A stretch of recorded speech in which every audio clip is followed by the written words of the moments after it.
Assalomu alaykum Pavloniya ishqibozlari, assalomu alaykum Pavloniya Shahrisabz kanali obunachilari.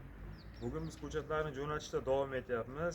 4-5 metrlik ko'chatlarimiz Qamashi tumaniga hamda 1-1,5 metrlik ko'chatlarimiz esa Koson tumaniga jo'nab ketmoqda. Bularni o'z egalariga jo'natamiz. Azizlar, bizni kuzatishda davom eting.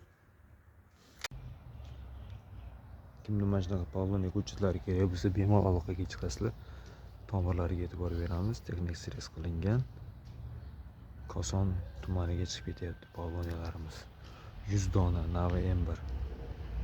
Ko'chatlari 100 dona M1 navi M1. Sharsabzdan Xurshid degan yigitdan olib keldik. Xurshid degan yigitdan olib keldik. Mana shuni hozir nasib bo'lsa ekishga tayyorgarlik ko'ryapmiz. Qo'ydini rusda aralashtirib, bir piyola tagiga ammopos solib aralashtirib ekilish kerak ekan. Mana shu nimalarga agrotexnikasiga rioya qilgan holda mana ekamiz.